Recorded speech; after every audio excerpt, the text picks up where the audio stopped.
പരസ്പരം അടുപ്പത്തിൽ കഴിയുന്നവർ, സ്നേഹബന്ധത്തിൽ കഴിയുന്ന സഹോദരന്മാർ.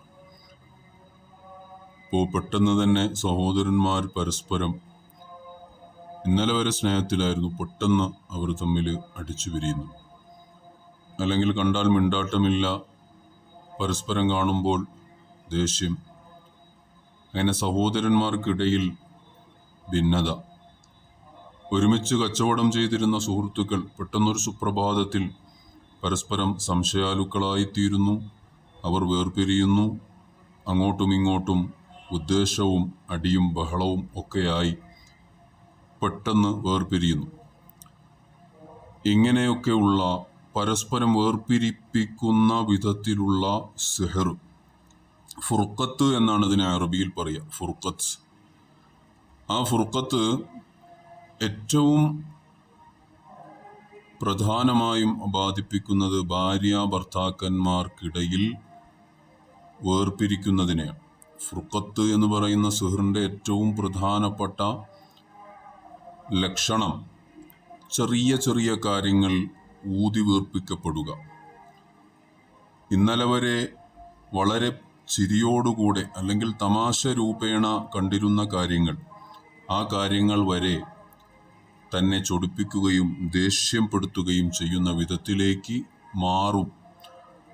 അത്തരത്തിലാകുമ്പോൾ സ്വാഭാവികമായും ഭാര്യ ഭർത്താവിനോടും, ഭർത്താവ് ഭാര്യയോടും, സുഹൃത്ത് മറ്റു സുഹൃത്തിനോടും, അങ്ങനെ തുടങ്ങി സ്നേഹബന്ധത്തിലായിരിക്കുന്നവർ പരസ്പരം ചെറിയ കാര്യങ്ങൾ, ആ ഒരു കാര്യങ്ങളിൽ അങ്ങോട്ടും ഇങ്ങോട്ടും ദേഷ്യം പിടിക്കുകയും കയർക്കുകയും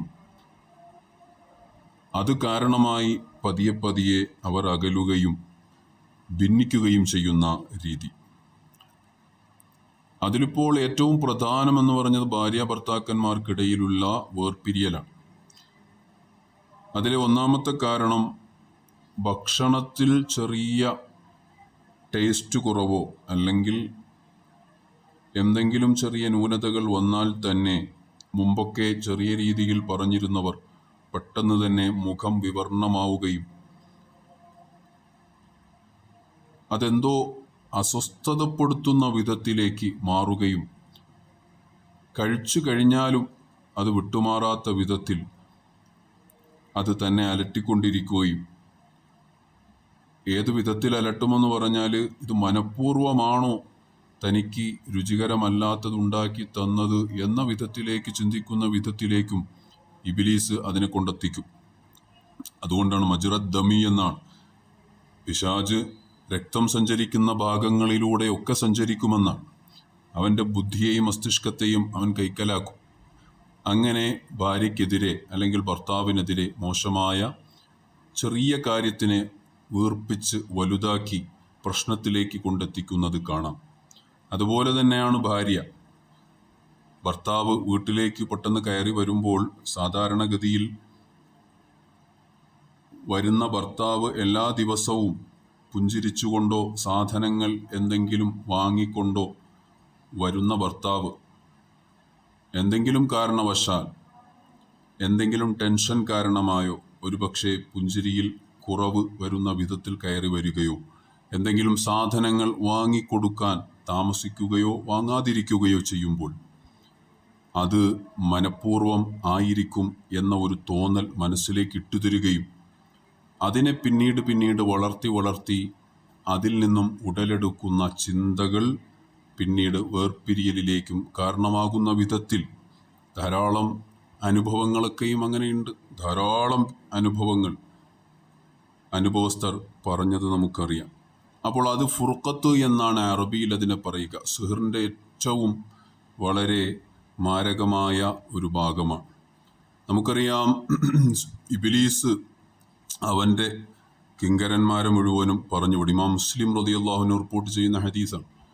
ഇബ്ലീസ് അവൻ്റെ കിങ്കരന്മാരെ ജനങ്ങളെ വഴിതെറ്റിക്കാൻ വേണ്ടി പറഞ്ഞുവിടും.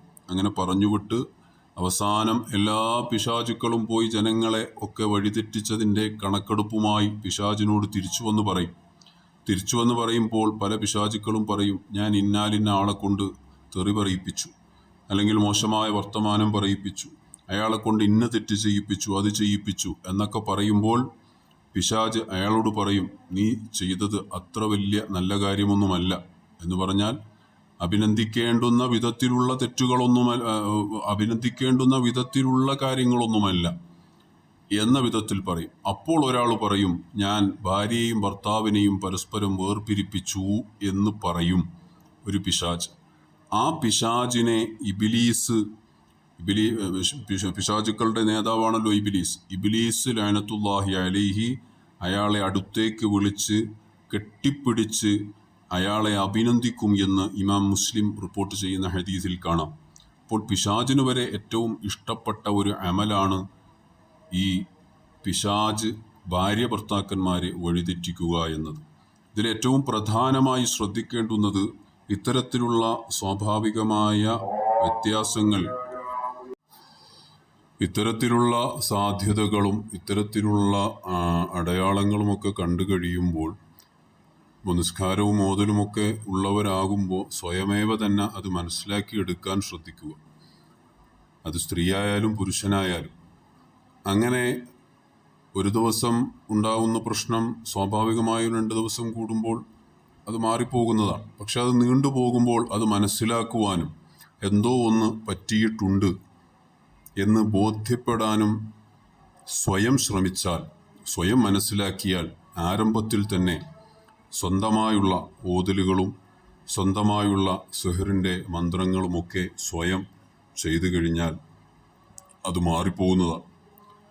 അതിങ്ങനെ നീട്ടിക്കൊണ്ടുപോകും തോറും വളരെ കാഠിന്യമായിട്ടത് നമ്മിൽ ലയിക്കുകയും അത് മാറിപ്പോകാൻ വളരെ പ്രയാസമാവുകയും ചെയ്യുന്ന ഘട്ടത്തിലേക്ക് എത്തും. അപ്പോൾ ആദ്യമായിട്ട് ഇത്തരത്തിലുള്ള അടയാളങ്ങൾ കാണുകയാണ് എങ്കിൽ ഏറ്റവും പ്രധാനമായും വിശുദ്ധമായ ഖുർആനിലെ സൂറത്തുൽ ഫലഖ്, സൂറത്തുൻ നാസ്, ഈ രണ്ട്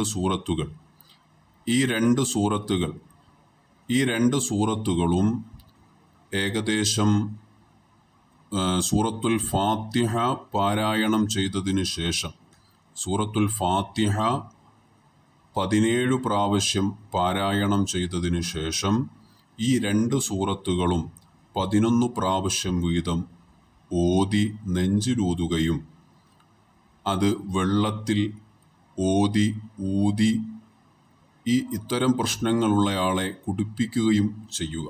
അത് ഏകദേശം ഒരു 7 ദിവസം വരെ തുടരുക. ചെറിയ രീതിയിലുള്ള പ്രശ്നങ്ങളൊക്കെ ആണെങ്കിൽ അത് മാറിക്കിട്ടും ഇൻഷാ അല്ലാഹ്. അല്ലാഹു സുബ്ഹാനഹു വ തആല നമ്മുടെ കുടുംബ ബന്ധങ്ങളൊക്കെയും നിലനിർത്തി തരുമാറാകട്ടെ.